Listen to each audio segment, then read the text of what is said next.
Hoje a minha entrevistada é uma menina muito especial. Eu chamo de menina porque você tem essa cara de bailarina, né, Leila? Leila é bailarina de formação e acabou fazendo cursos de pós-graduação porque a sua vida é uma vida de superação Sim. e transformou tudo que você viveu nessa palestra incrível que é Hackeando a Mente. Fala um pouquinho do início dessa história linda. Na verdade, a minha primeira formação, como você falou, eu fui bailarina.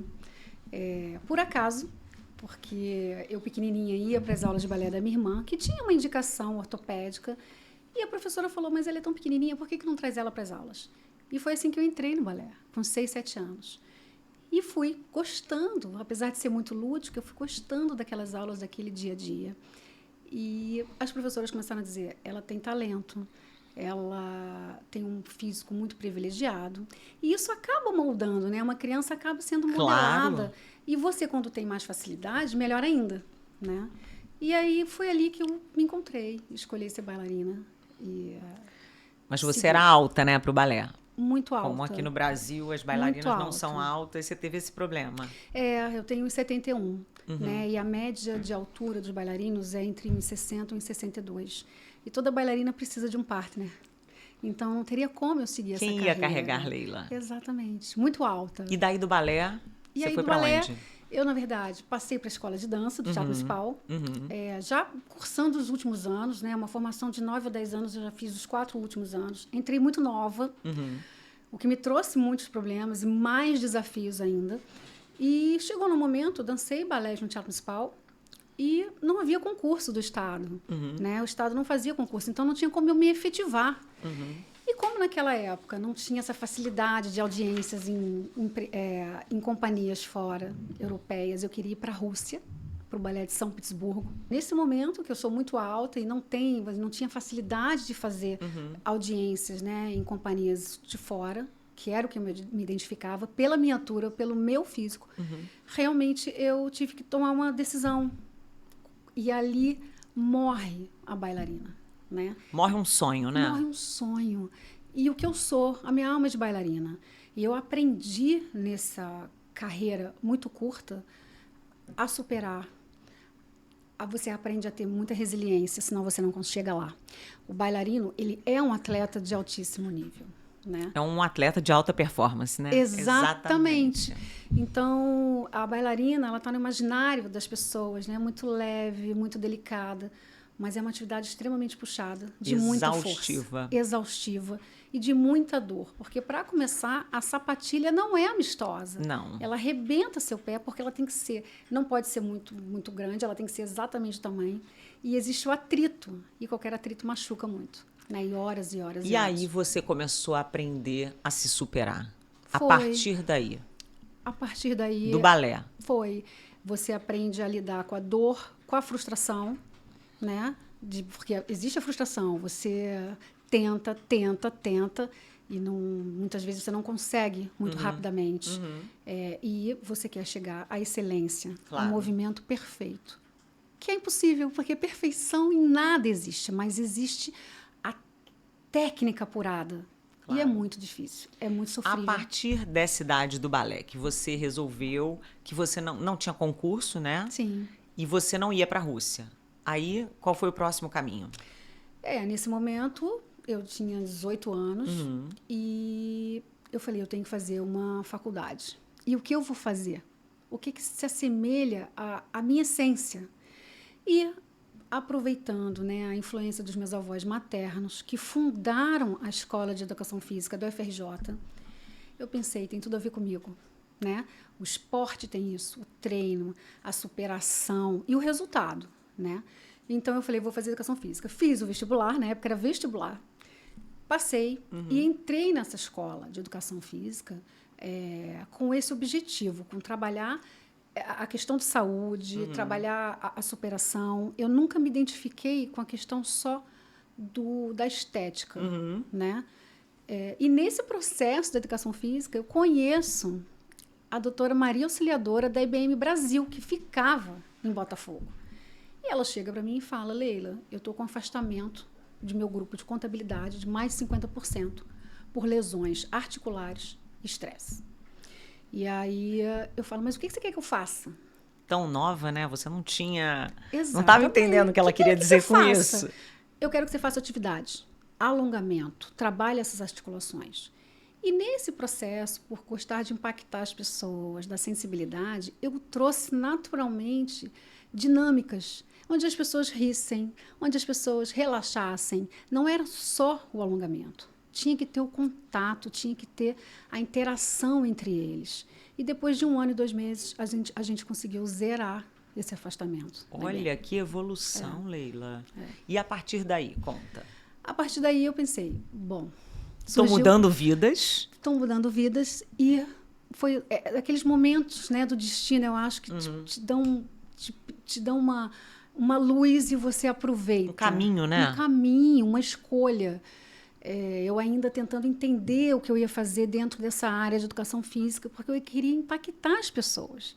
Eu sou da arte. E aí eu pensei, eu vou levar isso para as grandes empresas. Pensou grande logo. Pensei grande.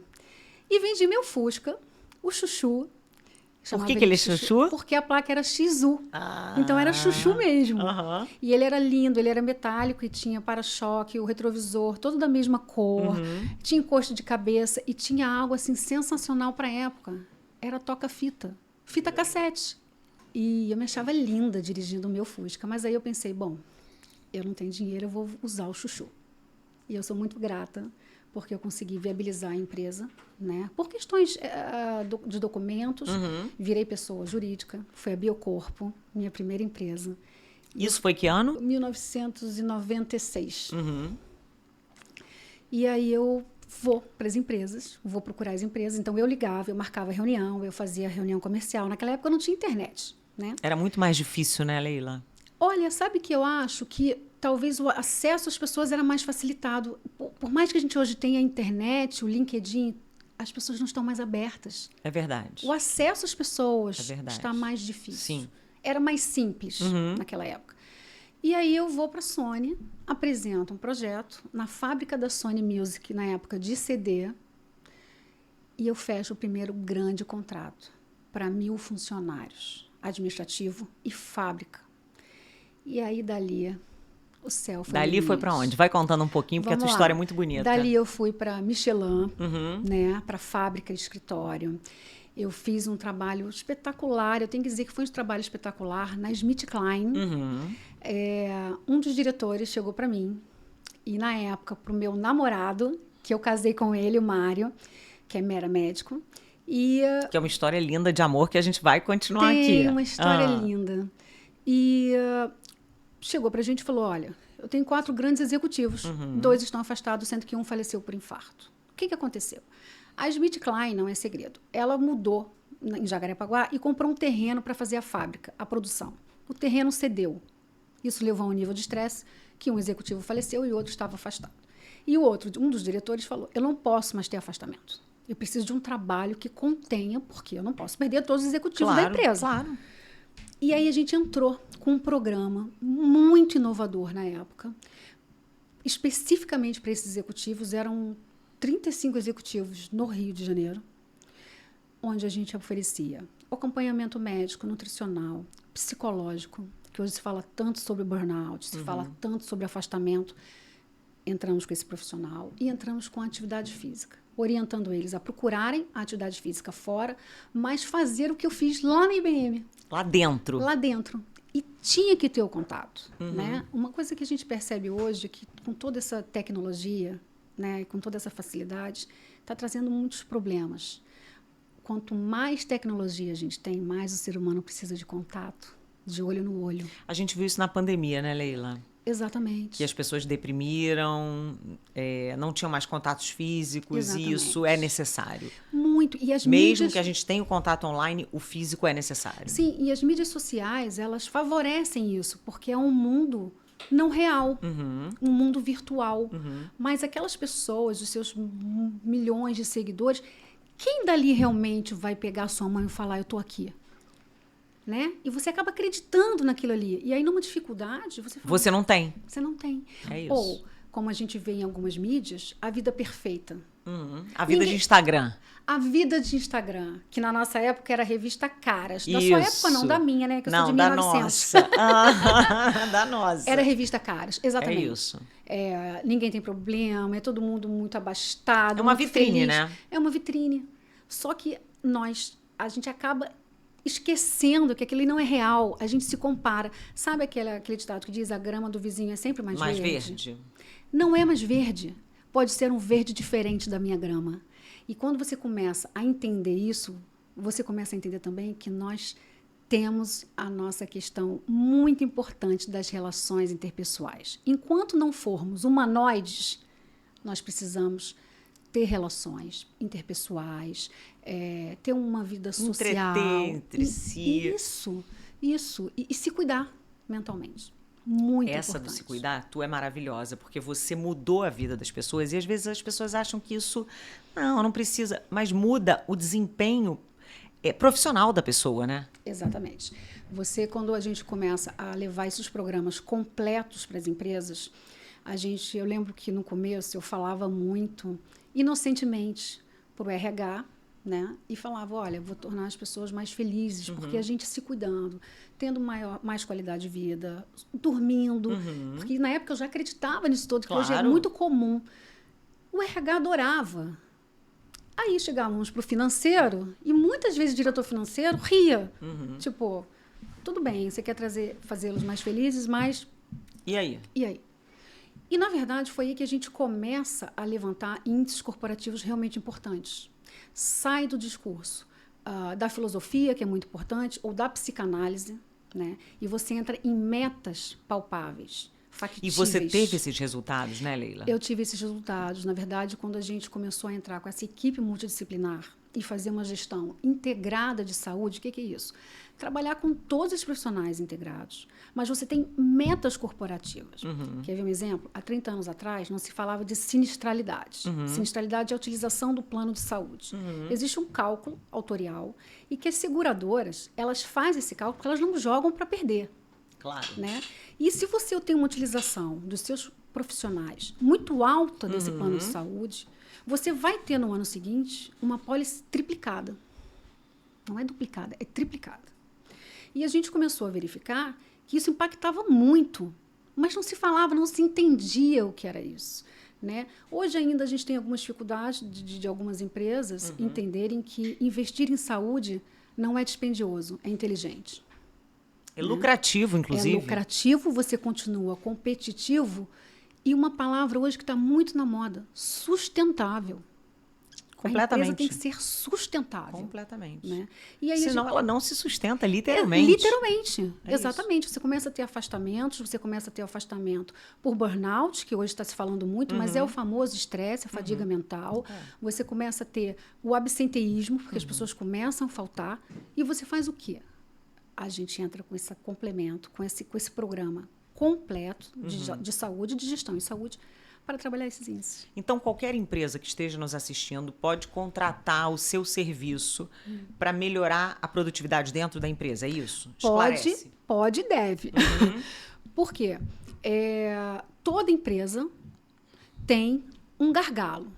Né? Isso sempre você tem setores que você precisa trabalhar e melhorar. Quando você fala de produtividade, você está falando de resultados e metas que são estabelecidas corporativamente, mas que são realizadas por pessoas. Pessoas que têm sua vida, seus desejos, sua família, sua história, seus princípios, claro. E que, obviamente, precisam ser motivadas. Claro. Né? Mas a empresa precisa de metas. Claro, mas você está lidando com seres humanos. E reagimos de forma diferente. Somos seres plurais. Isso tem que ser visto. Mas quando a gente entra com a equipe de saúde, a gente trabalha exatamente essas questões. Somos plurais, influenciados de todas as formas, principalmente agora em pleno século XXI. Pelo ambiente em que se vive, pela tecnologia, educação, pela história de vida, pela família, crenças, por tudo. Mas você hoje tem subsídio, né, e conhecimento e ciência para interferir nisso. Tanto pelos gestores, pelos diretores, como individualmente. E é o que eu falo na palestra, né? Eu ia entrar nessa questão exatamente sua individual. Você muito bem sucedida, vendendo a sua palestra, né? Na verdade, sim. você virou uma referência, Sim. né? No mercado. E o que acontece? Você tem um problema pessoal aí, né? É. Você agora tá fazendo 2 anos de luto. Exato. Né? E você construiu tudo ao lado de um marido que é um médico. Conta a história, que você conheceu ele no trabalho e ele cresceu junto com você. O que acontece? Eu conheci o Mário na Vela do Brasil, né? Eu conheci com a minha empresa, a Biocorpo, e ele diretor América Latina da Vela do Brasil, e ele falou, eu preciso entrar com um trabalho completo, preciso de me associar, né? Vamos fazer uma parceria, exatamente porque tinha acontecido a questão da Smith Klein, da diretoria. Primeiro você namorou, depois você foi profissional. O que foi antes? Primeiro foi profissional. Ah, tá bom. E eu lembro que a gente fez um treinamento com esses executivos num hotel. E quando a gente voltou para o Rio, eu adoro Carl Simon. E aí tava com CD e eu naquela, me empresta o CD. Sei, aí começou um link. Começou. Foi aí. E aí, uns 3 meses depois, a gente já fazendo o trabalho com toda essa equipe, eu aprendendo muito, porque ele era minha referência.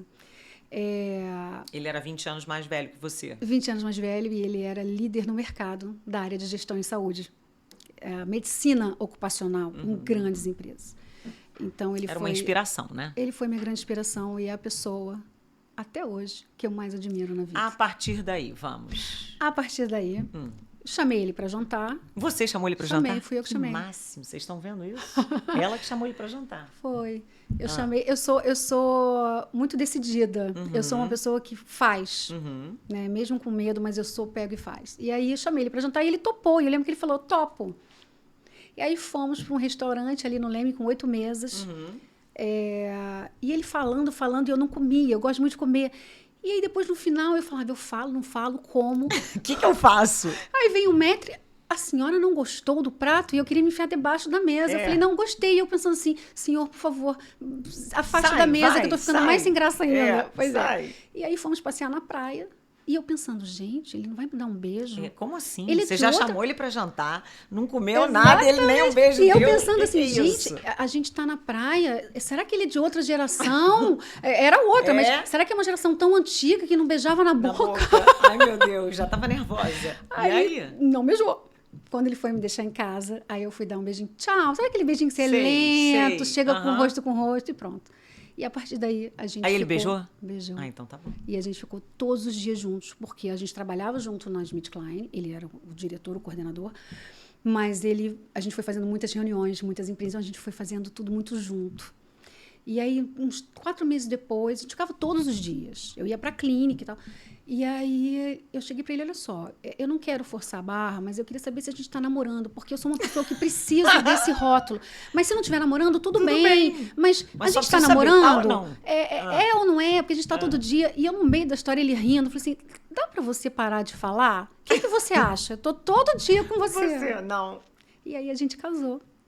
Que bacana. Tivemos 2 filhos que eu amo muito. São e daí minha vida. Sua vida profissional ali continuou? Já continuou, deslanchou fluindo. E muito, muito mais potente, porque tinha esse know-how dele. E aí nós casamos, o Luca nasceu, que tem 20 anos, e depois o Caio, que tem 16, e continuamos a vida. E eu fui muito feliz.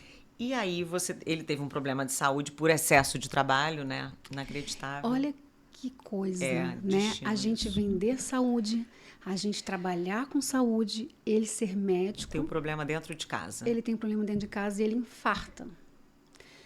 E aí mudou tudo, porque foram 5 anos, ele continuou, não diminuiu, continuou. Não diminuiu o ritmo? Não, porque ele falava, eu quero dar o melhor para vocês, sabe? Aquela coisa da vida que ele almejava pra gente. E eu entendo, eu não julgo, sabe? Porque são as nossas escolhas, é como a gente se sente bem.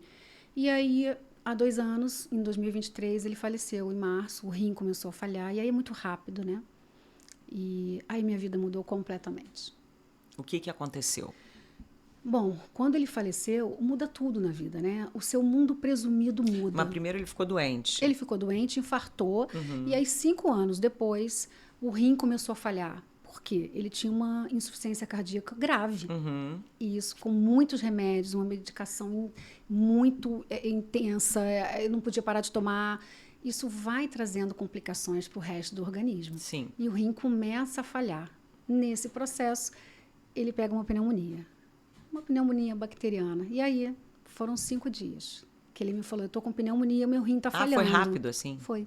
Numa segunda-feira, ele chegou para mim, me leva para a emergência, que ele era chefe aqui no Rio de Janeiro, da emergência, me leva porque meu rim está falhando e eu estou com pneumonia. E ele entrou, o amigo dele, caramba, tem que internar agora, Mário. Na sexta ele faleceu. Foram 5 dias. A partir daí, é um novo momento de superação, uma nova Leila. Quando alguém morre, o Carpinejar fala isso maravilhosamente bem no livro dele de luto, que eu li 3 vezes. Você morre junto. O que você é para aquela pessoa. E ele falou de uma forma muito poética, porque ele é um poeta, mas você não se vê mais no reflexo dos olhos do outro. E aquela Leila, namorada, esposa, companheira, parceira, ela morre junto com o Mário. E, de repente, você se olha e fala, quem sou eu?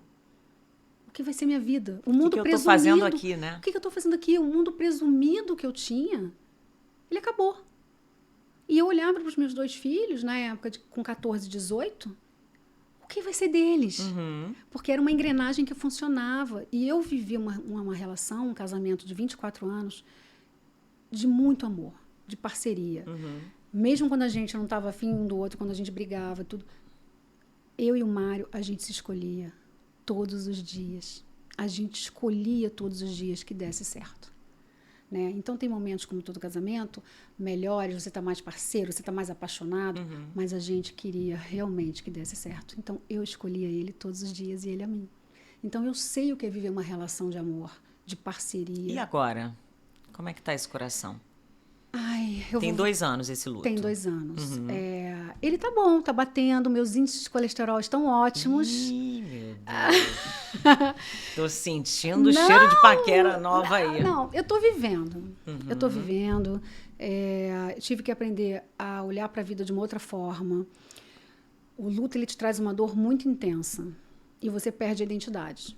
E as pessoas falavam muito assim, mas com o tempo vai melhorar. O tempo não te ajuda. É o que a gente faz nesse tempo. É o que a gente... Como você reage ao tempo, né? Como você reage, é como você lida com essa dor e o que você faz. Mas não é fácil.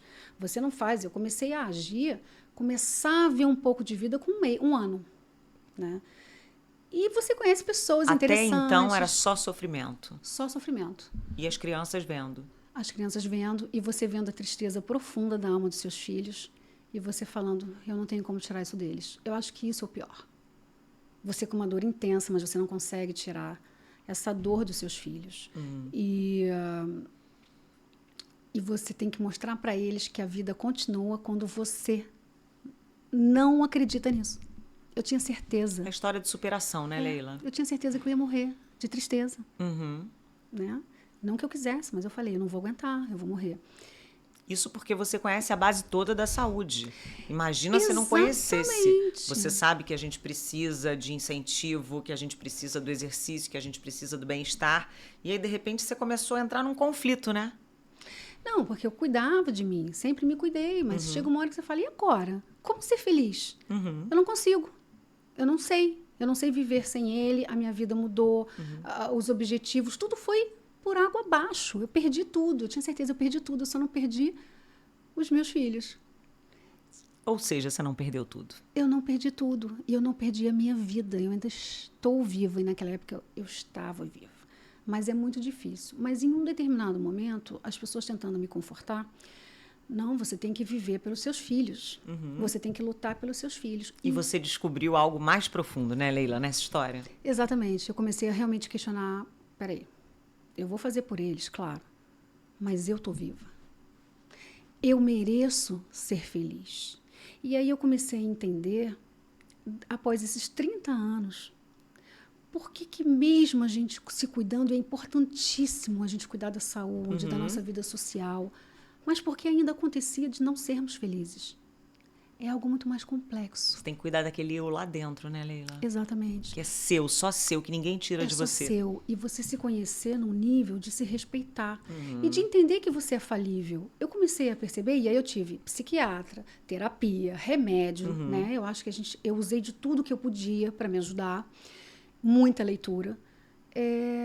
Até porque o remédio tá exatamente aí para Claro, isso. Você tá passando por um luto, você tem que exatamente. tomar, você tem que levantar de algum jeito. Não, exatamente. Você precisa usar tudo que a medicina tem, terapias e tudo.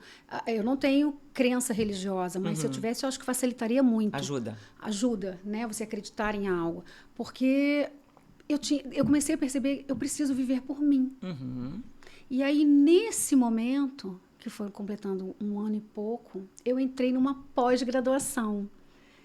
E ela me trouxe um entendimento de que eu não tinha há 30 anos atrás, né? O que faz o ser humano ser verdadeiramente feliz? O que é felicidade? Em que lugar a gente quer chegar, né? E aí vem a questão... Naquele momento em que você se vê sozinha, né? Você tem que contar só com você. Porque o luto, ele é solitário. E quando eu falo de luto, não necessariamente é perder alguém muito importante. Você tem lutos na vida, como no momento que eu deixei de ser bailarina. Você tem lutos, às vezes, de uma mudança de cidade que você não quer fazer, uma perda de emprego muito importante que você gosta. Até do seu carro que você vendeu. Exatamente. Até isso doeu. Exatamente. Claro. Então, cada um tem as suas dores e a sua profundidade de dor. Eu acho assim, dor nunca se compara, porque dor é dor. A minha dor vai ser sempre maior que a sua. Exatamente. Mas, ao mesmo tempo, nesse processo, que eu comecei a aprender a me acolher, a me dar colo, a olhar e falar... A se proteger, né? Exato. E outra coisa, eu não preciso explicar nada para as pessoas. Dá satisfação nenhuma. Nenhuma. Sou eu que estou vivendo, sou eu que estou sentindo e sou eu que vou fazer algo que me tirou da zona de conforto. Por isso que eu falo, os lutos, eles não necessariamente são a morte, mas é um momento de que tira da zona de conforto e que te traz uma dor muito profunda, né? E aí eu faço uma pós-graduação de neurociência aplicada à alta performance e junto com que a alta performance já vem lá do balé. Vem lá do balé, de toda essa trajetória como empresa. E aí eu entendo e falo, nossa, a gente agora tem a ciência do nosso lado. A gente já tinha, né? Todos os conceitos de bem-estar, de qualidade de vida, de saúde. Sim. Mas agora a gente tem a saúde para algo que está se falando muito, a saúde mental. E como nós podemos realmente ser felizes todos os dias? Como nós somos agentes ativos. É uma escolha nossa. E a gente merece. E o que é ser feliz? Né? Muitas pessoas falam, nossa, eu vou ganhar na loteria e ser feliz. O dinheiro te traz conforto, te traz momentos de alegria. Mas felicidade é até clichê. É paz espírito. Está lá dentro de você. Está lá dentro. Exatamente. Tantas pessoas que têm vidas muito abastadas e que são solitárias. Quando eu falo solitárias, é num momento de dor, de que aquilo não representa nada, porque aquilo não te preenche. Né? Como é que faz para adquirir a sua palestra? Bom, vocês entram, tem um perfil do Instagram da Hilks, né? Que é o Hilks Brasil.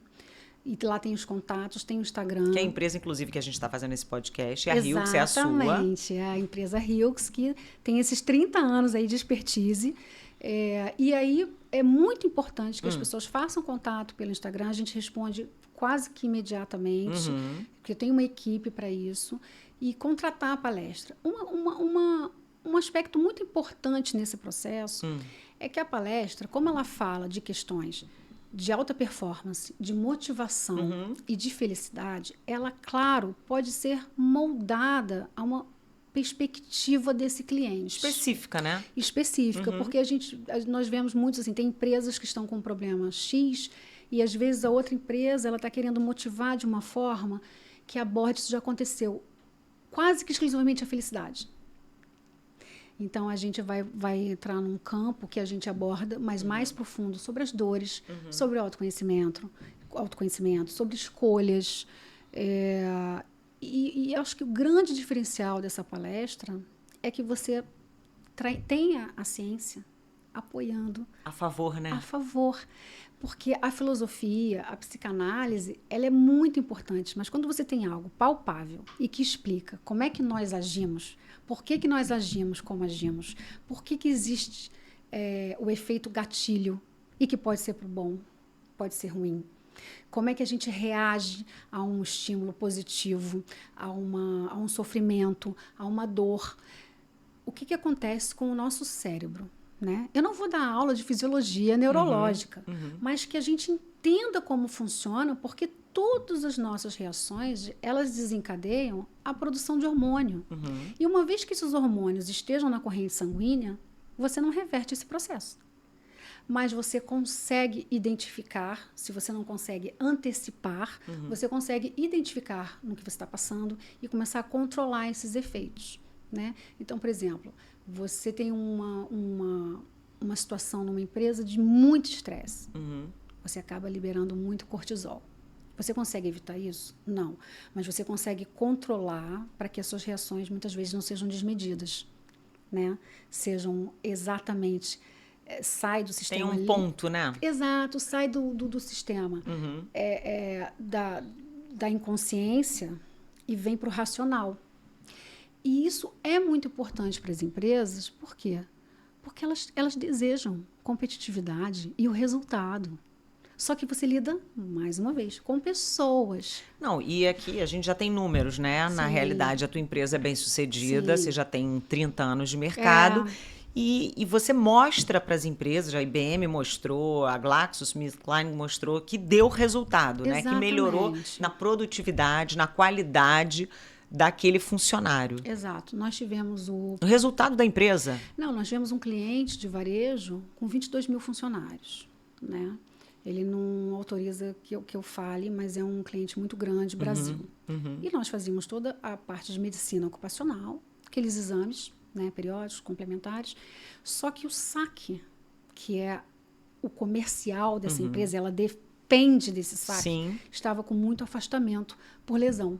E nós entramos, né, com saque, se eu não me engano, eram 500 funcionários, na sede em Irajá, no Rio de Janeiro, e para evitar esse afastamento. E é muito complicado, porque a gente tinha que fazer as dinâmicas de exercícios durante o atendimento. Eles não podiam sair. É uma loucura complicado, da PA. Muito complicado. E aí a gente começa a reparar que todo mundo precisa de cuidado. Aquele cuidado de você olhar para aquele seu colaborador, de você cuidar, parece muito Isso vai mudar o resultado da empresa. Exatamente. Isso é lucro, isso não é prejuízo, né? Isso é um lucro. Mas você hoje tem empresas que ainda são muito reticentes em Tem a cabeça fechada em relação a isso, tem, né? ainda se acha, em muitas empresas, que investir em saúde é dispendioso. Né? Acha que o funcionário vai para casa, ele que se cuide da porta para fora. Exatamente, exatamente.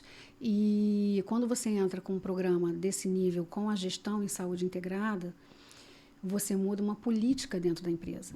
Uma mentalidade. Uma mentalidade, uma rotina.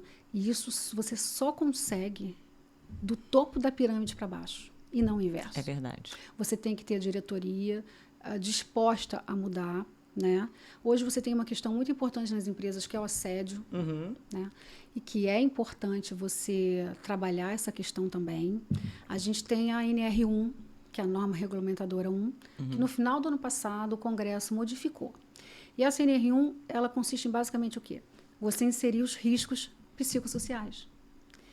E é muito difícil você mensurar isso, que é o estresse, é o que te fadiga mentalmente, é o que te coloca para baixo. Mas você tem como colocar algumas medidas para ver como é que está essa equipe, né? Até porque é preciso fazer isso, né? Precisa fazer isso. E a NR1, ela vem a exigir que as empresas implementem um programa de qualidade de vida e saúde mental. Mas a gente não consegue dissociar, né? Porque se você não está bem fisicamente, se você não tem saúde, dificilmente você vai estar mentalmente saudável. Claro. Porque tudo a gente abala e tudo somatiza. É quando entra a questão da sinistralidade. Nós somatizamos, nós adoecemos, e o que normalmente a gente faz? Procura o médico. Por isso que a utilização do plano de saúde é muito grande. Então é um ciclo que você não sai. Né? Por isso que não tem como hoje você falar em épocas de IA Os grandes líderes, né, e as empresas que são diferenciadas têm esses líderes. Eu falo, com o crescimento da IA, os grandes líderes, na verdade, tratam felicidade como estratégia. Porque a felicidade traz motivação, traz reconhecimento. Ela é individual, mas você precisa reconhecer que você está lidando com uma pessoa e que você pode estimular essa pessoa positivamente, né? E o quanto que muda a vida da pessoa quando ela começa a conhecer e trazer a felicidade para a vida dela, né? A gente vê isso muito dos relatos que os profissionais, né, as equipes trazem para a gente individualmente e falam muito assim, nossa, mas agora eu levei para minha mulher. Então, agora eu comecei a caminhar e ela vai junto, e ela está gostando. E começa a criar também uma questão social muito importante. Porque antes que você não tinha essa relação, num casamento, ou não estava bem, você começa a caminhar e para que dê certo, você precisa de apoio. E aí você traz esse marido, você traz essa mulher, você traz o teu filho, o seu pai. Aumenta o vínculo. Exato, você começa a aumentar o vínculo dessas relações. E é muito importante, porque você começa a ver, não tem como, você começa a ver resultados mesmo, a começar pelas questões emocionais, de prazer, de dormir melhor, do corpo funcionar melhor. Isso pelas serotoninas, dopaminas que a gente tem. Não é imediato. É como eu falo na palestra. Nós treinamos nosso cérebro, mas ele... Eu gosto disso que você fala. Hackeando a mente. Hackeando você a mente. Prepara a mente para isso. Não é moleza. Não é acordar, a pessoa nunca malhou, vai malhar. A pessoa nunca leu. Não. Ela Porque tem que o que acontece? Preparar a mente para isso. Exato. O cérebro, ele é treinado. Da mesma forma que a atividade física demora um tempo para ter resultados, o cérebro da mesma forma. Aquilo ali, para gerar resultados e você identificar, ele tem que virar rotina, hábito e não eventual. Nada que é eventual fica registrado no seu cérebro, né? Ele identifica, mas ele não entende que aquilo é rotina. Quer ver um exemplo? Vamos supor, você toda noite acorda e vai na cozinha pegar um copo d'água, mas no corredor você deixou uma mesinha e você sabe que mesmo na escuridão, o seu cérebro identifica que você tem que desviar da mesinha, senão você vai dar uma canelada na mesa. E você faz isso por anos. É por osmose. Por osmose. E, de repente, o seu marido decide tirar a mesa do lugar. Você vai continuar fazendo esse processo mental de desviar da mesa. Precisa de tempo, de meses, para que o seu cérebro entenda. Não há mais a mesa ali. Esse é um exemplo muito simples de se entender. É até a história do teu luto um pouco essa, né? O que você estava falando. Você sofreu muito até o fim, até que chegou uma hora que você falou, eu não posso mais sofrer. Eu tenho que arrumar um outro caminho. Exato. Né? E você planejou o seu cérebro. Sim. Né? Você teve que planejar, você não planejou. Você foi obrigada a planejar por um instinto de sobrevivência. Porque senão você vai viver triste pro resto da sua vida. E assim, esse lugar de vítima não é um lugar que eu nunca tive na minha vida. Adoro essa frase, adoro.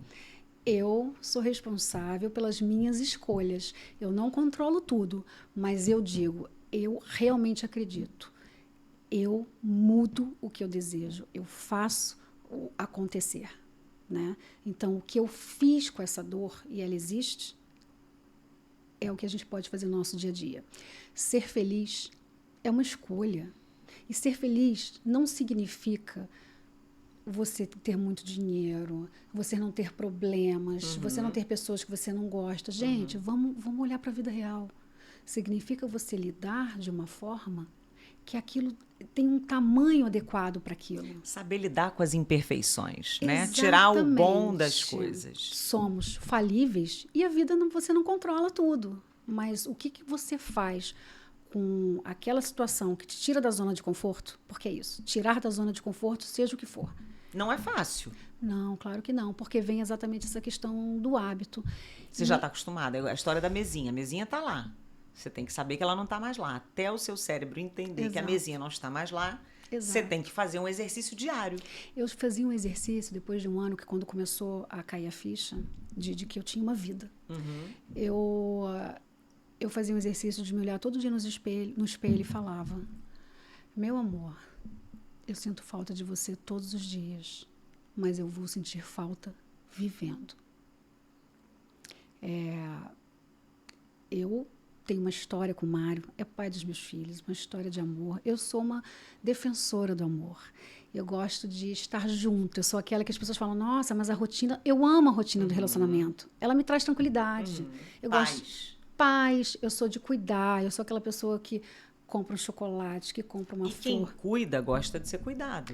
Exatamente. Né? Exatamente. Então, você não pode ficar para sempre vivendo esse luto, né? Não, porque a vida se impõe, mas não é algo que eu tenha planejado, né? Eu não tô planejando, não é, eu estou muito focada para viver essa nova vida. Eu estou aprendendo a viver uma vida agora solteira, com 2 filhos, com uma empresa para dar conta e uma palestra que está me motivando muito, né? Que está me trazendo, inclusive, esse autoconhecimento, porque toda vez que eu faço a palestra, eu penso numa abordagem diferente, eu tenho um insight, as pessoas me conversam comigo no final da palestra e eu, nossa, que coisa legal, que troca bacana, porque a gente vai sempre mudando. E você vê o quanto você superou, né, Leila? Eu acho que você passando o teu conhecimento para as pessoas, você mesmo cria uma maior força dentro de você.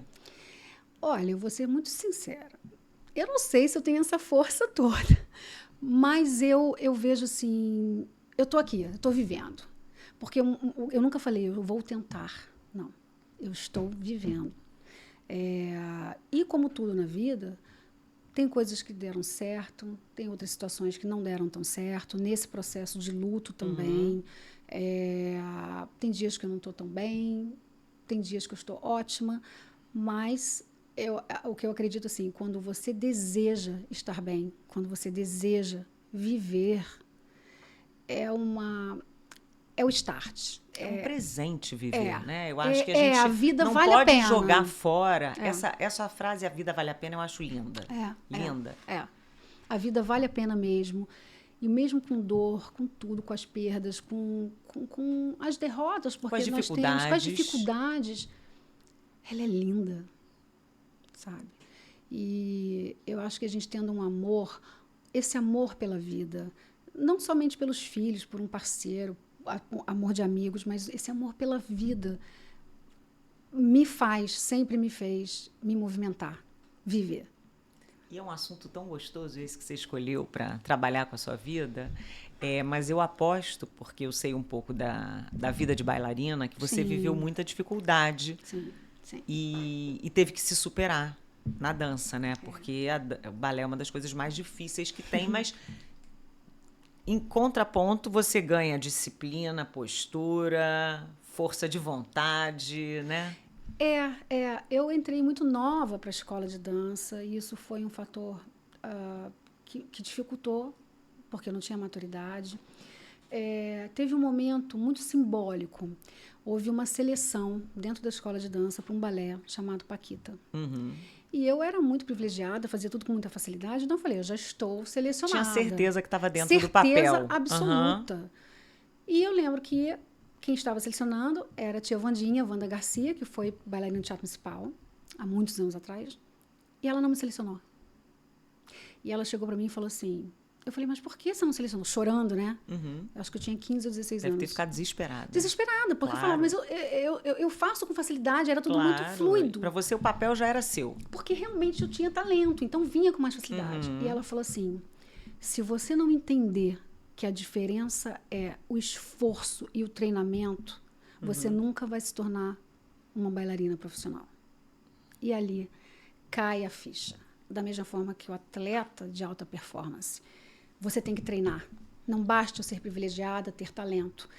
O treino, ele supera o talento, se não tiver. A gente estava conversando lá fora anteriormente sobre isso. Vamos citar os atletas, que a gente estava dizendo exatamente isso, que eles não vieram com um talento completo, mas eles adquiriram, como o Cristiano Ronaldo, por exemplo. Exatamente, ele não era que como mais o treina. Messi. Né? O Messi vem aquela coisa fluida, Sim, aquele natural. O Cristiano Ronaldo não. E, de repente, você tem um atleta, né, de todos os tempos, ele está no hall dos grandes atletas, no Olimpo. Sim. E você fala, meu Deus, foi por treino, foi por superação. Não, e ainda é. Mesmo ele chegando onde ele chegou, ele é o último a sair do treino. É o primeiro a chegar e o último a sair. Exatamente. Você tem um outro exemplo, por exemplo, no tênis. Essa é a história muito do exercício que você fala, né? Do exercício mental, do exercício diário, do exercício físico. Eu acho que mais do que a repetição muscular, né? Existe uma questão mental. Eu falo disso, por exemplo, tênis. Meus filhos jogam tênis, que é um esporte muito técnico.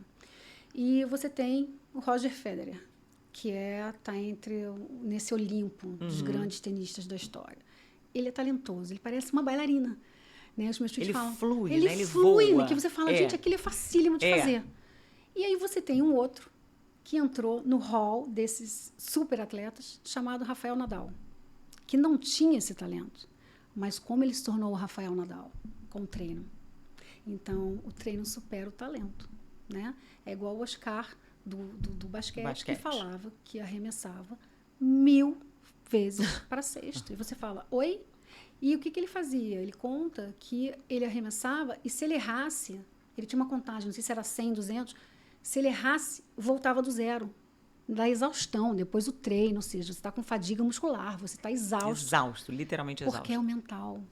É o mental, inclusive, que diferencia o atleta de alto nível, que chega no alto rendimento, né? De alto rendimento, que chega numa competição e faz o ponto. Ele tem a mesma pressão, ele tem os mesmos medos, mas ele foca, né? É isso. E qual é a grande dificuldade que eu vejo do diferencial para o balé? O atleta, né? Você tem o resultado, você tem a pontuação, você tem o tempo. E o balé é muito subjetivo. É a arte. É arte. Então, você tem uma coisa que é muito difícil. Você tem bailarinas que você acha lindas e outras que você não gosta tanto. E você sabe que, tecnicamente, elas são espetaculares.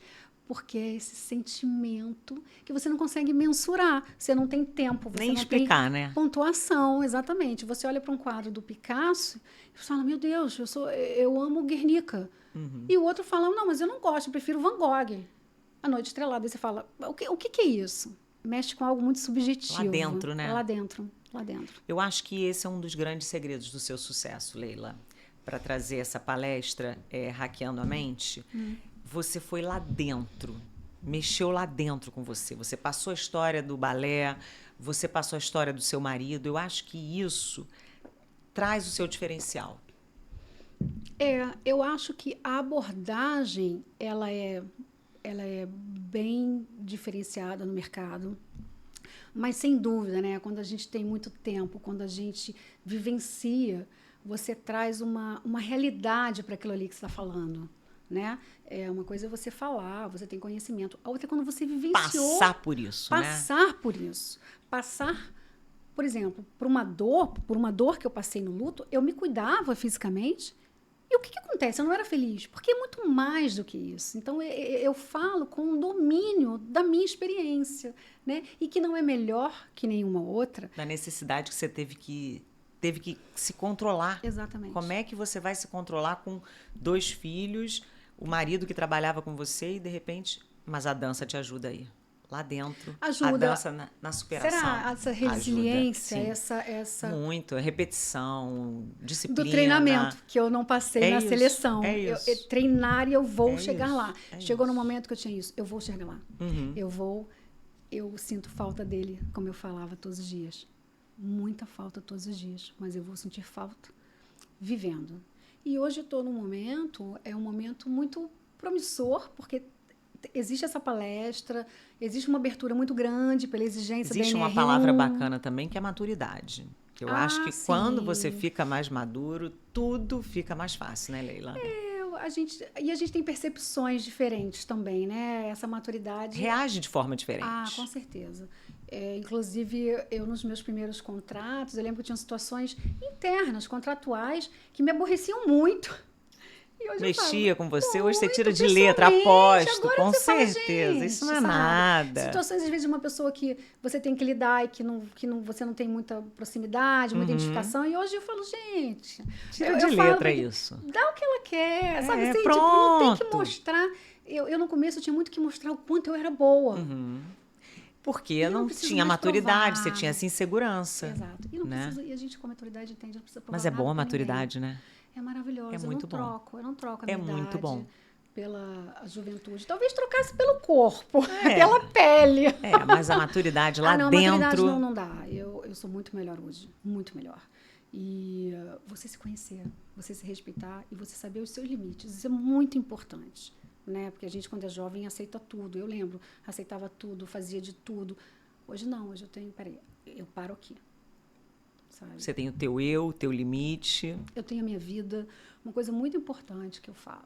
Muitas pessoas, até em relações amorosas, às vezes não são tão felizes ao longo da vida e aí focam em determinada coisa. Normalmente o trabalho. Vão trabalhar muito. Para fugir do problema amoroso. Só que em um determinado momento aquilo vai vir. A conta vem. A conta chega. Sabe? Que você seja, então, muito bem resolvido, para estar só é diferente. Né, que é a solitude, é diferente. E não você fugir, né, de um relacionamento, fugir de uma situação de um que problema você não quer que lidar, existe. Focando no trabalho, ou focando para um determinado setor da sua vida. Felicidade é equilíbrio. Falou tudo. Nem preciso mais continuar essa entrevista. Felicidade e equilíbrio. A gente vai parar por aqui, porque depois dessa ela me desmontou. Acabou. Gente. Leila, fica a dica da sua palestra Hackeando a Mente, porque o seu conhecimento... a sua vivência mexeu muito comigo. Você me passou esse currículo, eu li, Obrigada eu estudei, mas quando você falou da dança e do que você passou em relação ao seu marido, eu falei, essa é a palestra. Então fica a dica da sua palestra Hackeando a Mente. A ciência por trás da alta performance. É isso. Obrigada, meu amor. Obrigada Adorei. a você. Adorei, você é uma linda. Obrigada.